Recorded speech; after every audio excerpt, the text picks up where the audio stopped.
Is this the comeback story we've been waiting for Eddie Murphy? Does this amazing all-star cast bring it all together to bring a good story? And more importantly, is this movie worth checking out at theaters or over the weekend on Netflix? We're going to talk about that and much more.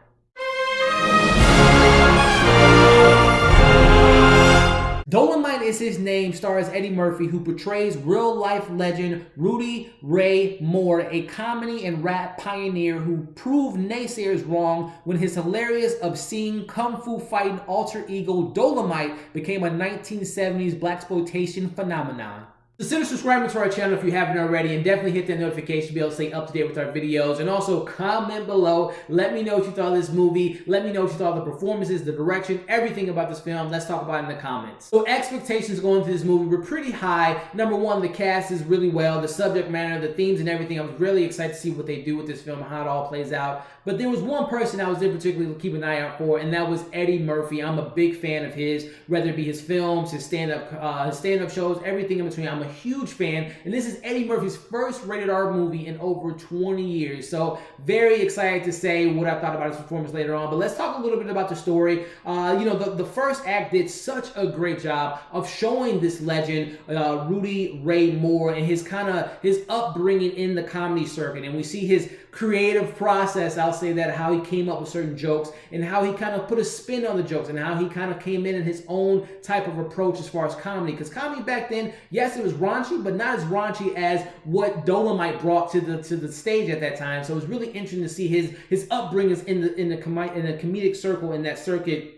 And again, seeing him self-finance his first record, how he had help from his family as far as financing, his first comedic show, as well as how he did an in-house type of live show and event. So it was just really motivating to see someone that believed so much in themselves and did whatever it took to get their name out there. It was very inspiring, very well done within that first act. And I thought that the pacing in the first act was really well done, and also the performances and just the comedy that you saw throughout those stand-up moments with Eddie Murphy and some other stand-up comedians in this film. It was just so well done. Transitioning to easily my favorite part of the film, which is the second and third act. And this first act was really well done, but it was really, the film for me was really made in that second act, because that's where the film really kind of picks up. And we get the process of Dolomite, or to say Rudy, transitioning to the film world. Him and his crew, which was, and we'll talk about the performance here in a little bit, but him and his crew go to a show. They see this movie that it didn't resonate with them. So Rudy came up with the idea of, let's make our own movies, and movies that we can see ourselves in. And that's where the film really just has a lot of life to it. We see the behind the scenes of making Dolomite's first movie. We see the struggles of making a movie and all the ups and downs of the cast and crew. And I loved every moment of it. There was not a dull moment within that second act. We get great performances, but in the second act, we really get introduced to Jerry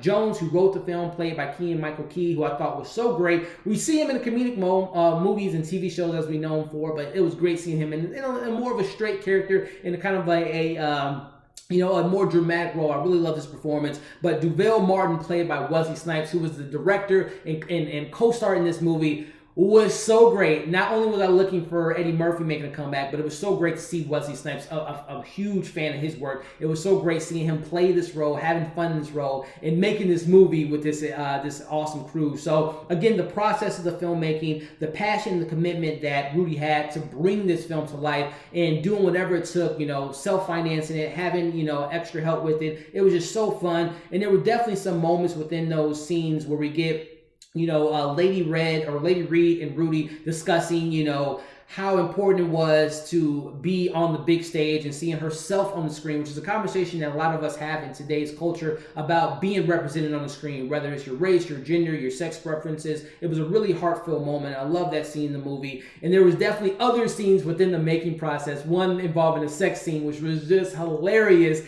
And I won't go spoiling anything, but I love that moment. But again, it was just such a great time seeing this movie being made and seeing these actors bring the movie to the big screen. And again, some really comedic moments. So I love the themes in this movie. Again, if you believe in yourself, you can do anything. And if you especially have good people surrounded around you, you can accomplish anything. And I love that theme in the film.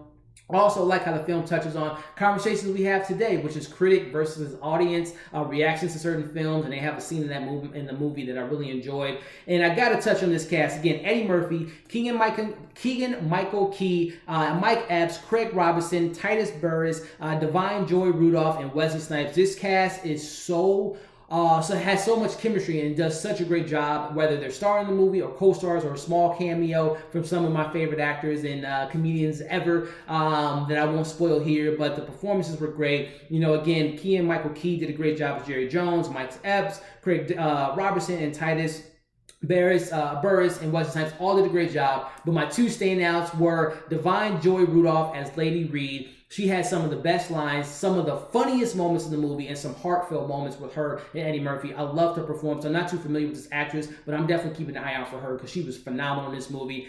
And the man, the myth, the legend, Eddie Murphy as Rudy Ray Moore did such a great job in this movie. This might be something Eddie might be considered for an award because this is some of his best work as far as on film. The dramatic moments were there, the commitment was there, he was the character, and the funnies were all there. Eddie Murphy is back and live in the flesh, and I love all the things that he did in this movie. So the performances were top-notch across the board. The direction of Craig Brewer, bringing this story to the big screen, telling the story, bringing it to life, bringing the settings to life, the costumes, the score, the composer that we have here, Scott Berman, did a great job of bringing in those 70 vibes and the tunes that we get from back then. So I thought from everything, from the look and the feel, the direction, the composer, everything was great from a technical standpoint. As far as criticisms, I would have liked to see more of the early beginnings of Rudy when he was a kid, maybe, because he had this relationship with his dad that was obviously complicated, and he brings it up a couple times in the film. But I would have liked to have seen that just a little bit in the film, as well as a little bit more of the struggles. You know, it didn't come easy, but there was definitely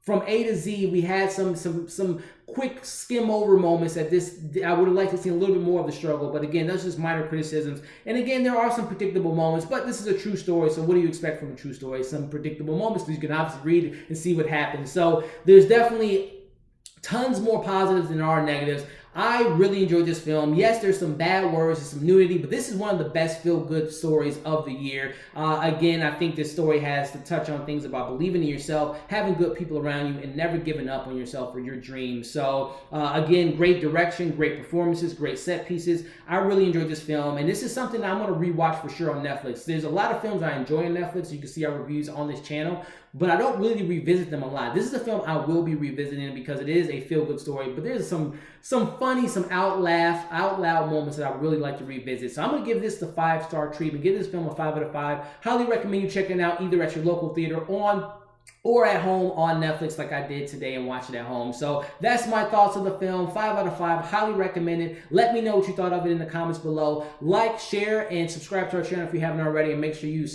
that notification bell to stay updated with our content. We got some TV reviews on our channel right now and some more stuff coming out this weekend. Thank you for watching this review, and we'll see you in the next video.